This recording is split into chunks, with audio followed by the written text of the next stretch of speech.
हमारे साथ आशीष कुमार सिंह हमारे सहयोगी जुड़े हुए इसी खबर पर और ज्यादा जानकारी आपको देंगे। आशीष, ये अनुराग कुमार दिसानायके का जो नाम सामने आ रहा है, क्या इस पर आपको लग रहा है सहमति बन सकती है? किस तरीके की इनकी पृष्ठभूमि रही है? देखिए, ये कहना तो थोड़ी सी जल्दीबाजी होगी, लेकिन एक्सेप्टेबल लीडर तो हैं। मैं ये भी बताऊंगा कि इनकी पार्टी जेवी जनता विमुक्ति पेरमुना, ये जो है ये मार्क्सिस्ट लेनिनिस्ट पार्टी है जहाँ तक मेरी जानकारी है। और जो SLPP, ये जिस पार्टी के जनरल सेक्रेटरी ने सर्वदलीय बैठक में प्रपोज किया है, वो सिनालीज यानी मेजॉरिटी जो पॉपुलेशन है श्रीलंका की, उनकी पार्टी है। तो मुझे लगता है कि सहमति बन भी सकती है और उन्होंने इनका नाम प्रपोज किया है। और ये देखना होगा कि जैसा मैं थोड़ी देर पहले आपको बता रहा था कि अगर किसी एक नाम पर सहमति बनती है और कोई और उनके सामने नहीं होता है, तो स्पीकर उनको नया राष्ट्रपति घोषित कर देते हैं। और अगर ऐसा होता है, सहमति बन जाती है, सहमति बनने की गुंजाइश इसलिए है क्योंकि जिस दल ने इनका नाम प्रपोज किया है वो सेनेलिस्ट पॉपुलेशन को रिफ्लेक्ट करते हैं। तो मुझे लगता है कहीं ना कहीं मीटिंग ऑफ माइंड्स होगी और अगर इनके नाम पे सहमति बनती है तो बहुत जल्द नए राष्ट्रपति का चुनाव भी इसी 1 महीने के भीतर हो जाएगा। जितेंद्र जी भी हमारे साथ जुड़े हुए हैं, जितेंद्र कुमार ओझा जी। जितेंद्र जी, क्या आपको लगता है कि श्रीलंका में नई सरकार के लिए ये जो रास्ता बनता हुआ दिख रहा है, ये अपने अंजाम तक पहुंच पाएगा मौजूदा हालात को देखते हुए? देखिए, जो अनुराग दिसानायके की बात कर रहे हैं वो जेवीपी के लीडर रहे हैं। तो इनका जेवीपी का एक बड़ा सॉलिड सा मास बेस है कि जितने उनके कार्डर हैं उतने ही उनके सपोर्टर हैं। ये सड़क पे भीड़ ला सकते हैं, तो ये एक टेम्परेरी अरेंजमेंट तो हो सकती है कि वो मेन कंटेंडर नहीं होंगे। लेकिन जो उनके विपक्ष के नेता जैसे साजिद प्रेमदासा हैं, वो बड़े एम्बिशियस लीडर हैं। वो इस स्थिति में भी कई दफ़े वो अपने एम्बिशन को कंट्रोल नहीं कर पा रही है, वहाँ के लोगों का मानना है। और जो वर्तमान प्रधानमंत्री जी की बात कर रहे हैं, रणिल विक्रमसिंघे जी की, तो उनकी पार्टी यूएनपी सबसे बड़ी पार्टी हुआ करती थी, जो सबसे बड़ी पार्टी से वो एकमात्र एक सांसद बन के रह गए हैं। तो ये जो अरेंजमेंट है वो इंटरिम अरेंजमेंट होगा, मेरा ये मानना है। और दूसरा मेरा ये भी मानना है कि आज की स्थिति में जितने डिफरेंसेस श्रीलंका के पॉलिटिशियंस में है या पॉलिटिकल क्लास में है, वहाँ एक फैसिलिटेशन की, एक इंगेजमेंट की ज़रूरत है। और वहाँ पे भारत का रोल मेरा मानना है कि काफ़ी मजबूत हो जाता है। हमें इंटरफेरेंस नहीं करना है बिल्कुल, लेकिन इन तमाम लोगों के साथ जो है एक प्लेटफॉर्म पे लाना या फैसिलिटेट करना बड़ा ज़रूरी हो जाता है। क्योंकि अगर हम नहीं करेंगे तो ये रोल जल्द से जल्द कोई तीसरी पार्टी आके करना शुरू करेगी। तो ये जो है स्थिति इतनी आसानी से नहीं रिजॉल्व होने वाली है, लेकिन इमीडिएट रिक्वायरमेंट है कि एक इंटरिम गवर्नमेंट बने और सामने वाले आगे आने वाले सरकार का कुछ ब्लूप्रिंट बने। और तीसरी बात, कि कुछ इमीडिएट क्रिटिकल इश्यूज हैं, उस पे जनता को कैसे रिलीफ पहुंचाया जाए, बिल्कुल, और जनता को समझाया कैसे जाए। जितेंद्र जी, सबसे बड़ा सवाल तो ये, क्योंकि अभी कुछ और ताजा तस्वीरें सामने आ गई हैं। खबर हमें ये मिल रही है कि प्रदर्शन और तेज हो गया है। आप देखिए, वहां मौजूद पुलिस कर्मियों के साथ ये भीड़ किस तरीके से भिड़ती हुई नजर आ रही है। झड़प लगातार जारी है। भीड़ की तरफ से कुछ सामान फेंका गया मौजूद पुलिस कर्मियों पर और पुलिस लगातार भीड़ को पीछे करने की कोशिश में। ये देखिए सड़क पर किस तरीके का वहां पर मंजर, किस तरीके का दृश्य है। बिल्कुल अराजक स्थिति नजर आ रही है। हर तरफ भीड़ का कब्जा दिख रहा है। बड़ी संख्या में प्रदर्शनकारी सड़कों पर, वहां मौजूद सुरक्षा कर्मियों की तरफ सड़क पर मौजूद सामान फेंका जा रहा है लगातार। और पुलिस की यही कोशिश है कि इन लोगों को पीछे किया जाए, क्योंकि राष्ट्रपति भवन के अंदर तक प्रदर्शनकारी घुसे हुए हैं। हर तरफ सड़क पर उनका कब्जा दिख रहा है। जैनेंद्र, ये तस्वीरें जो हम दर्शकों को दिखा रहे हैं, ये कहां की तस्वीरें हो सकती हैं? आप चूंकि वहां गए, बता पाएंगे क्या?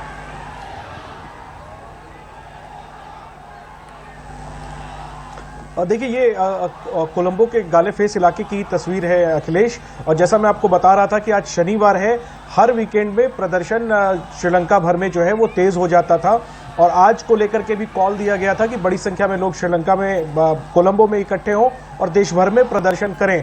तो आज कोलंबो में गालेफेस पर, जहां पर कि बीते 100 दिनों से प्रदर्शन चल रहा है, उसी जगह पर, उसी सड़क के इर्द गिर्द के इलाकों में लोग इकट्ठे होने सुबह से शुरू हो गए थे, जिसकी तस्वीरें हमने दोपहर बाद देखी कि राष्ट्रपति आवास में लोग घुस गए और लोगों के आने का सिलसिला लगातार जारी था। और शाम होते होते वहां पर हमने देखा था प्रदर्शनों की शुरुआत में भी कि हजारों लोग, लाखों की तादाद हो जाती थी।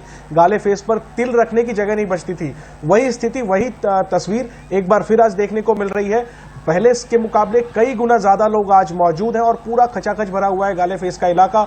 बड़े बड़े होटल हैं इस इलाके में, राष्ट्रपति सचिवालय है, इसके अलावा तमाम प्रमुख कार्यालय हैं, बिजनेस सेंटर है, बिजनेस सेंटर वो इलाका कहलाता है। तो ऊंची ऊंची इमारतें हैं, चौड़ी सड़क है और एक तरफ समंदर है और दूसरी तरफ लोगों का समंदर उमड़ा हुआ है। और ये प्रदर्शन जो है वो बीते 100 दिनों से चल रहा है और आज उसका क्लाइमेक्स एक तरीके से है। कहीं कहीं पर देखिए आम लोग सड़क पर उतर चुके हैं, ये बात सुरक्षाकर्मी भी जानते हैं, पुलिस भी जानती है, डिफेंस से जो डिफेंस पर्सनल हैं वो भी जानते हैं। तो प्रदर्शनकारियों को रोकने की कोशिश अब उस तरीके से नजर आ नहीं रही है। राष्ट्रपति आवास के अंदर जब लोग जा चुके हैं, राष्ट्रपति सचिवालय के अंदर लोग जा चुके हैं, मुझे ये लगता है जैनेंद्र और जाना बाकी रह गया है। जैनेंद्र, एक चीज में इसमें सिर्फ जोड़ देना चाहता हूं, अपनी बात आप पूरी कर लीजिएगा। मुझे लग रहा है कि चूंकि कहीं ना कहीं जो लोग फौज में हैं या पुलिस वाले हैं, उनमें भी एक बड़ा तबका ऐसा है जिनका इन्हें मौन समर्थन है प्रदर्शनकारियों को, इसीलिए शायद सख्ती की भी नहीं जा रही है। बिल्कुल, प्रदर्शन श्रीलंका के आम लोगों का है और इस प्रदर्शन की सबसे बड़ी ताकत यही है, हालांकि ये कमजोरी भी है कि इसका कोई नेता नहीं है, कोई संगठन इसका नेतृत्व नहीं कर रहा है। यूनिवर्सिटी के आम लड़कों ने विरोध प्रदर्शन शुरू किया था, मिडिल क्लास के लोग जुड़े और तकरीबन पूरे श्रीलंका की सहानुभूति कहीं ना कहीं इस प्रोटेस्ट के साथ है। जो बहुसंख्यक सिंहली हैं, बौद्ध धर्म मानने वाले, मुस्लिम हैं, क्रिश्चियन हैं, हिंदू, तमिल, तमाम लोगों का, तमाम वर्गों का समर्थन इस प्रदर्शन को हासिल है, क्योंकि सबको महंगाई की मार झेलनी पड़ रही है, सबको पेट्रोल डीजल के लिए लाइन में लगना पड़ रहा है, चावल सबको कई गुना ज्यादा महंगा लेना पड़ रहा है, वो भी नहीं मिल रहा है, दवाइयां नहीं मिल रही, तो लोग सड़क पर हैं। और सहानुभूति की जहां तक बात है तो निश्चित तौर पर श्रीलंका का हर वर्ग इस प्रदर्शन की कामयाबी चाहता है और चाहे वो पुलिस वाले हों, जाहिर सी बात है वो वर्दी में तो कतई अपनी ड्यूटी निभाएंगे, लेकिन मन में साफ तौर पर हमने खुद भी इंटरेक्ट किया था, लोगों से बात की थी, प्रदर्शन का पुलिस कर्मियों से भी बात की थी, वो भी इस प्रदर्शन को जायज मान रहे थे कहीं ना कहीं। और इक्का दुक्का उदाहरण तो हमने ये भी देखे कि एक दो पुलिसकर्मी ने तो मेरी आंखों के सामने अप्रैल के महीने में जो है वो वर्दी उतारी और वो प्रदर्शन में शामिल हो गया। तो निश्चित तौर पर लोग ये चाहते हैं कि इस प्रदर्शन का जो है एक पॉजिटिव कंक्लूजन हो और राष्ट्रपति का इस्तीफा जो महज एक औपचारिकता है, अब इंतजार हो रहा है उसका ऑफिशियल अनाउंसमेंट का, और उसके बाद शायद ये जो गुस्सा है लोगों का ये थमेगा। लेकिन फिर भी सवाल बाकी रहेगा कि जो आर्थिक संकट है उससे निकालने वाला नायक कैसे सामने आएगा और वो कब तक आएगा। अच्छा, अब सवाल देखिए आशीष, एक यहाँ पर यह भी खड़ा हो जाता है कि जो हम प्रदर्शन देख रहे हैं, लगातार बड़ी संख्या में लोगों की सड़कों पर मौजूदगी और राष्ट्रपति भवन के अंदर भी अब लोग दाखिल हो चुके हैं। इतिहास में कई क्रांतियों का उल्लेख है, सड़क पर जब लोग आते हैं वहां पर सरकारें बदल जाती हैं, सत्ता को उखाड़ फेंकते हैं। क्या उन क्रांतियों से जोड़कर इन तस्वीरों को देखा जा सकता है? आपका इस पर क्या नजरिया है? निश्चित तौर पे बिल्कुल तस्वीरें वही बयान कर रही हैं जिसका जिक्र आप कर रहे हैं। और थोड़ी देर पहले अखिलेश, जैसे हम फ्रेंच रेवोल्यूशन की बात कर रहे थे और मैंने आपसे कहा था कि आप देखिए काठमांडू का इमीडिएट पास्ट याद करिए, नेपाल का, कैसे वहाँ पर सत्ता परिवर्तन हुआ था। मुझे तो अभी हाल में वो तस्वीरें भी याद आ रही हैं जो अफगानिस्तान में हमने देखा।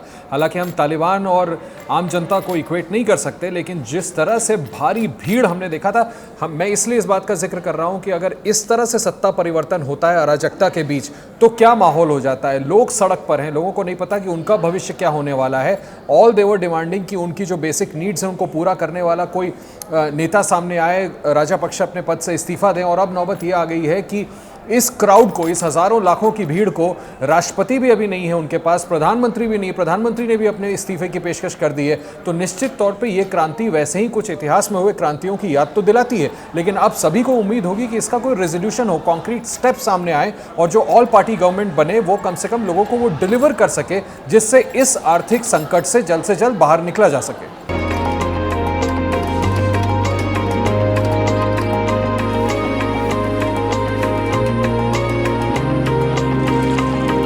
वो बहुत दूर है।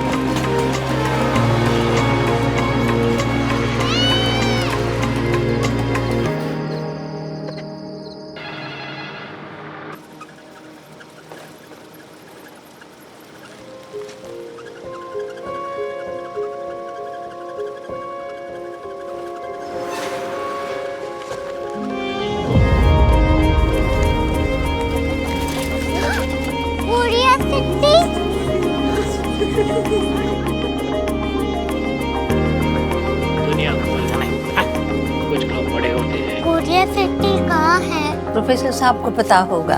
हो, ये छोटा वाला ग्लोब लगता है और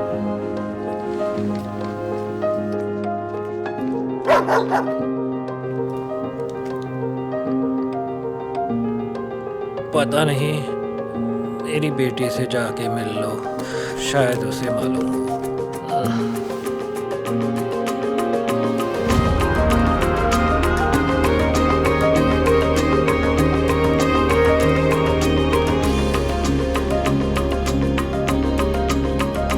हाय,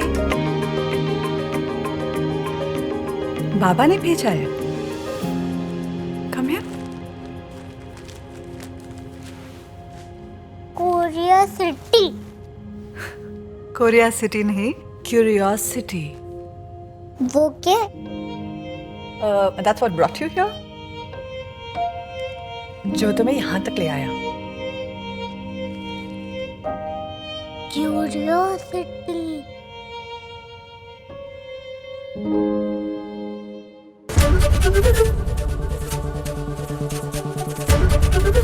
एबीपी न्यूज आपको रखे आगे।